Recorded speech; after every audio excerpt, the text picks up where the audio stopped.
Long weekend was stacked with sports from Super Rugby to the Warriors' victory. We have NZ Herald sports reporters Bonnie Jansen and Liam Napier here to talk us through it. Good morning, guys. Kia ora, Ryan. We'll start with Super Rugby. Liam.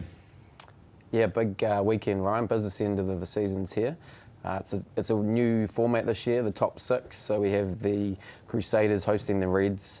But the big one here on Saturday night, our time, is the Blues travelling down State Highway 1 to face their arch nemesis, the Chiefs. And a bit of a quirk this year, the highest ranked losing team actually gets a second life.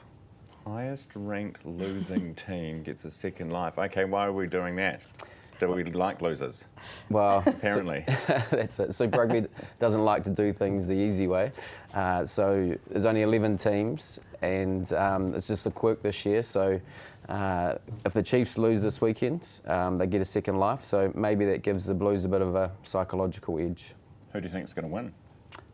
I would be putting my money on the Chiefs. They've been the best team all year, pace setters, set standards, and they've lost the last two finals. So plenty to prove with their coach departing at the end of the year as well. All right, let's go to the French Open. And goodness me, Boisson, am I saying the name correctly? So total upset for her after what's been quite a tumultuous couple of weeks off the field, off the court. Yeah, well, I think she's gotten her revenge, I guess. Lois Boisson, she's a local French player. She's just upset Jessica Pegula overnight, who was the third seed, the American.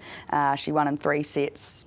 3-6, 6-4, 6-4. But obviously Lois Boisson was the victim of, I guess, some abuse, you could call it, from her opposition a few months ago at a tournament in France, where she was told she was a bit smelly and needed to put deodorant on.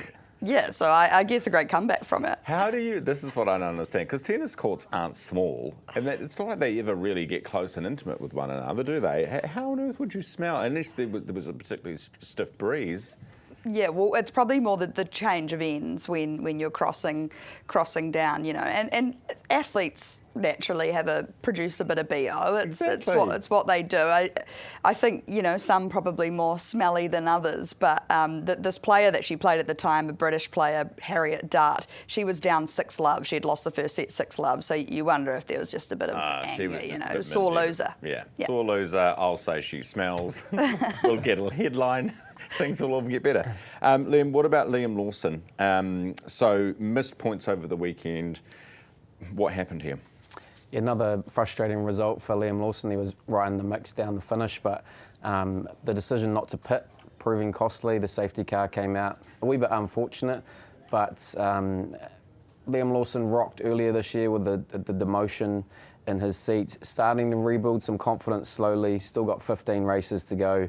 But yeah, another frustration for him to miss out on those points. And the Warriors, we're on track still-ish. Yes, the Warriors had another good win over the Bunnies in the weekend, but obviously massive blow to their co-captain Mitch Barnett, who has now torn his ACL, season-ending injury. It was a non-contact injury. He's out now for the rest of the season, so a massive loss there. You wonder if maybe him playing State of Origin last week maybe made him a little bit more fatigued and put the stress on his knee. But yeah, massive loss, and then the Warriors will have a bit of a selection headache going forward. Yeah, who would they go with, Liam? They do have a few options. Jackson Ford probably the likely candidate to come in there, but the Warriors don't have great depth at prop. They lost Adam Fanua-Blake to the Sharks, who was a big enforcer for them. So Mitch Barnett, big contributor to New South Wales on Wednesday night State of Origin, and has led the Warriors exceptionally well. So interesting to see how they recover from that. Absolutely. Guys, thank you very much for coming in the studio. Good to see you as always. That is the Herald sports reporters, Bonnie Jansen and Liam Napier. Thank you, guys. It is 8 o'clock. You're watching Herald Now.